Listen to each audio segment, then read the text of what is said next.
नमस्कार। प्रस्तुत है आज की कहानी मास्टर जी हिंदी में। प्रशांत को सबसे अच्छे लगते हैं मास्टर जी अयोध्यानाथ जी।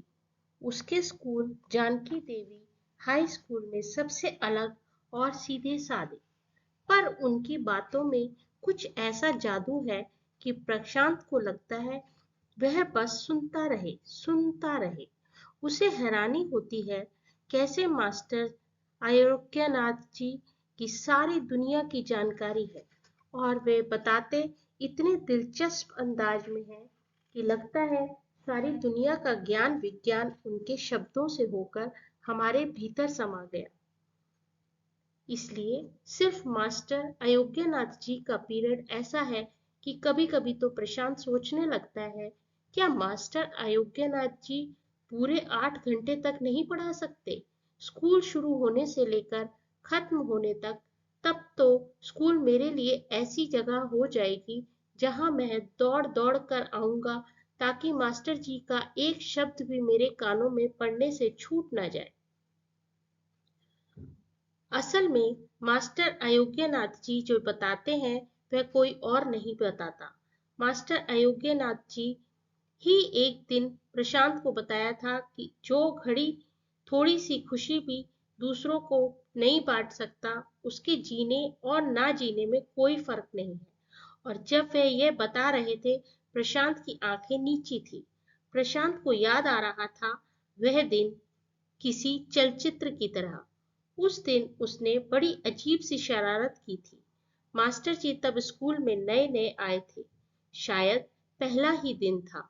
वे जैसे ही क्लास में पढ़ाने के लिए आए थे, प्रशांत ने उनके सीधे सादेपन और मोटी खादी के कुर्ते पजामे को देखकर अपने दोस्तों को इशारा कर दिया।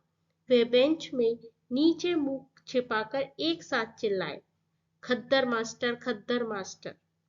मास्टर अयोग्यनाथ जी तब एक क्षण के लिए अचकचाए थे, फिर हंस पड़े थे। बोले, वाह खद्दर मास्टर, बहुत अच्छा नाम आप लोगों ने मुझे दिया है। जिसके दिमाग की यह सूझ हो, खड़ा होकर अपना नाम बताए, मैं उसे पुरस्कार दूंगा।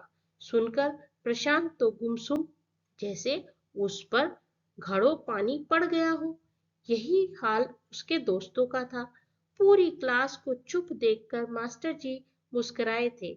नहीं नहीं, बिल्कुल डरिए नहीं, मैं सच कह रहा हूँ, पुरस्कार ही दूंगा, दंड नहीं। और फिर उन्होंने खुद ही अपने जीवन का यह प्रसंग बताया था, जब उन्होंने जीवन भर खद्दर धारण करने का संकल्प किया था। मास्टर जी उन दिनों कानपुर में थे और पढ़ाई कर रहे थे। वे हाई स्कूल के छात्र थे, लेकिन जब सुना कि गांधी जी रेलगाड़ी से यात्रा कर रहे हैं और वे कानपुर से होकर जाएंगे, तो उनका स्वागत करने के लिए पहुंच गए थे। वे जोर जोर से मातृभूमि की स्वाधीनता के नारे लगा रहे थे। उस समय जाने क्या था कि उनके चेहरे पर, जिसने गांधी जी के दिल को छू लिया, लिहाजा उस भीड़ भाड़ में भी गांधी जी के ने पास बुलाकर उनसे बातें की थी और एक ही मूल मंत्र दिया था, आज से खादी के कपड़े पहनने का व्रत लो। बस तभी से ना सिर्फ अयोग्यनाथ जी ने खादी के कपड़े पहनने का संकल्प ले लिया, बल्कि उनका पूरा जीवन ही बदल गया। इस तरह की ढेरों बातें मास्टर जी ने पहले दिन ही बताई थी, और प्रशांत को लगा था मास्टर अयोग्यनाथ जी के शब्दों में जादू है। वह अपने शब्दों को सबको बांध लेते हैं। उसी दिन पीरियड खत्म होने पर वह उनके पास गया था, शर्म से सिर नीचा करके बोला था, सॉरी सर। उसकी दोनों आंखों से आंसू बह रहे थे और मास्टर जी ने मुस्कुराते हुए उसके गाल थपथपा दिए थे। बोले थे, कुछ बनो प्रशांत, जीवन में कोई बड़ा काम करके दिखाओ तो मुझे खुशी होगी। तब से प्रशांत के हृदय में मास्टर जी अयोग्यनाथ जी की तस्वीर हमेशा हमेशा के लिए अंकित हो गई थी। कोई भी काम करता तो उसके मन में यह सवाल आता, मास्टर अयोग्यनाथ जी क्या कहेंगे, वह इसे पसंद करेंगे या नहीं। अपने जीवन की छोटी से छोटी बात वह मास्टर जी को ना बता लेता तो उसे चैन ही ना पड़ता।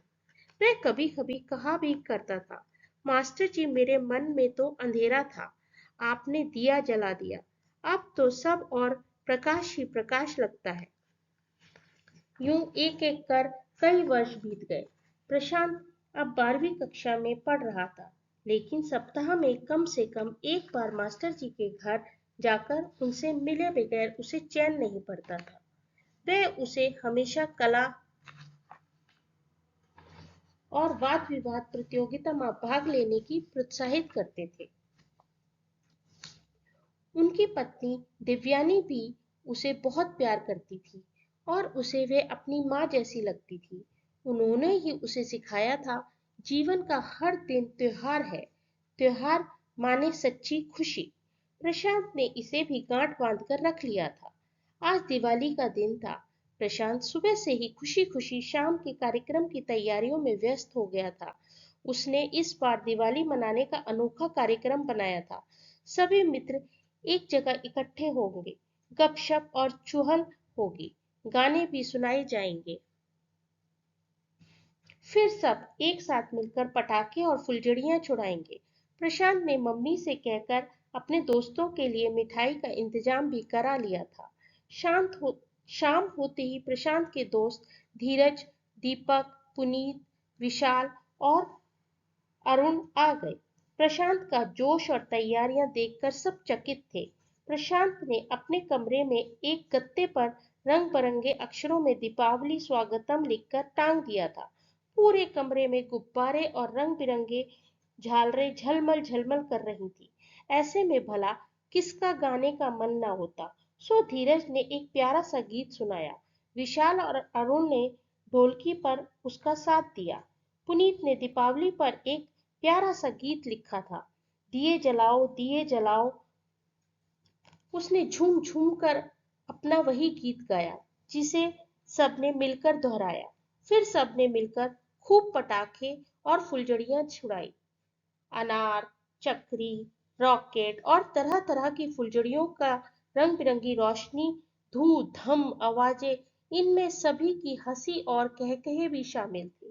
प्रशांत के दोस्त विदा हुए तो वह भी उन्हें गली के मोड़ तक छोड़ने आया। अचानक उसका ध्यान मास्टर अयोग्यनाथ जी की ओर गया। अरे, आज मैं कैसे भूल गया, आज दीपावली का दिन है, मुझे मास्टर जी का आशीर्वाद लेने जाना चाहिए था। प्रशांत के कदम खुद ब खुद मास्टर अयोग्यनाथ जी के घर के ओर मुड़ गए। उनका घर गली के मोड़ पर ही था। प्रशांत ने देखा, वहां तो बिल्कुल अंधेरा है, एक भी दिया नहीं जल रहा। अरे, कहीं कुछ बात तो नहीं। प्रशांत परेशान हो गया। तेज कदमों से चलता हुआ वह मास्टर जी के घर आया। उसने देखा, मास्टर जी के घर का बाहर वाला दरवाजा थोड़ा सा खुला हुआ है। भीतर एक छोटा सा बल्ब जल रहा है। उस बल्ब की हल्की रोशनी कमरे में फैली हुई थी। एक और मास्टर जी चारपाई पर लेटे थे। प्रशांत भीतर चला आया। मास्टर जी की चारपाई के पास खड़े होकर उसने देखा कि उनका चेहरा इतना पीला पड़ गया है कि पहचानना मुश्किल है। वे कमजोर भी बहुत लग रहे थे। मास्टर जी, प्रशांत ने हौले से आवाज दी। कोई उत्तर न पाकर उसने फिर दोहराया, मास्टर जी, मैं प्रशांत हूँ। मास्टर जी ने धीरे से आंखें खोली और प्रशांत की ओर देखकर कहा, आओ बैठो। दिवाली अच्छी तरह से बनाई ना? हाँ मास्टर जी, पर आप? कुछ नहीं, थोड़ा बुखार है। कहते कहते मास्टर जी की सांस फूल गई। प्रशांत मास्टर जी की आवाज और चेहरे से भाप गया कि उनकी तबीयत काफी खराब है। उसने हाथ से छू कर देखा, मास्टर जी का बदन तप रहा था। मास्टर जी, आपको तो तेज बुखार है, प्रशांत ने घबराकर कहा। मास्टर जी ने धूप में भी चेहरे पर मुस्कुराहट लाते हुए कहा, हाँ बेटा, पर चिंता की कोई बात नहीं है, ठीक हो जाएगा। पर घर में तो कोई और दिखाई नहीं पड़ रहा। प्रशांत ने इधर उधर नजरें दौड़ाकर कहा, आपकी सेवा कौन करेगा? मीनू और विपिन भैया कहाँ हैं? वे लोग अपने नाना के यहाँ गए हैं। सभी वहां मिलकर दीपावली मनाएंगे। मुझे काम था, इसलिए यहीं रुक गया, पर इस बीच बुखार आ गया। मास्टर जी ने मुस्कुराते हुए कहा, मास्टर जी, मैं अभी डॉक्टर को बुलाकर लाता हूँ, आप चिंता ना करें। प्रशांत ने उठते हुए कहा, रहने दे प्रशांत, मैं खुद सवेरे जाकर दिखा लूंगा। यूं भी तो हार है, किसे फुर्सत होगी। मास्टर जी ने जबरन अपनी करहा को दबाया। प्रशांत ने एक क्षण में अपना कर्तव्य तय कर लिया। उसने रुमाल भिगोकर ठंडे पानी को पट्टी मास्टर जी के माथे पर रखी। थोड़ी थोड़ी देर बाद उसने बदलता और फिर पानी में भिगोकर ले आता। मास्टर जी को कुछ आराम मिला तो वह दौड़ा दौड़ा गया, डॉक्टर भटनागर को बुला लाया। यह भले आदमी थे और फिर मास्टर जी का नाम सुनकर भला कैसे न आते। डॉक्टर भटनागर ने मास्टर जी की अच्छी तरह जांच करने के बाद एक पर्चे पर दवा लिख दी। प्रशांत ने कहा, तुम जाओ मेरे दवाखाने से दवा ले आओ, तब तक मैं मास्टर जी के पास बैठता हूँ।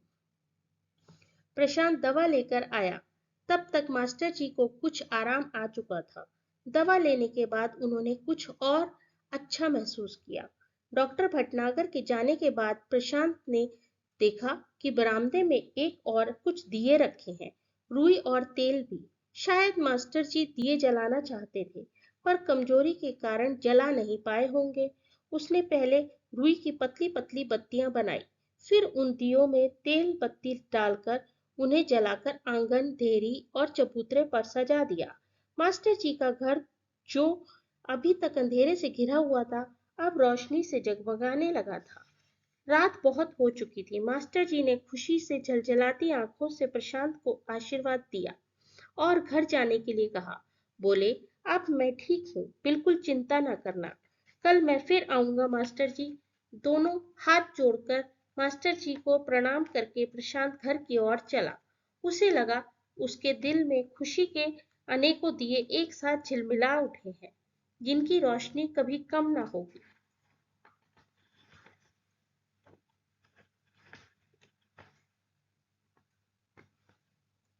आशा है आपको कहानी पसंद आई होगी। ऐसी और बहुत सी कहानियों को जानने के लिए चैनल को लाइक करना, सब्सक्राइब करना और दोस्तों में शेयर करना ना भूलें। धन्यवाद।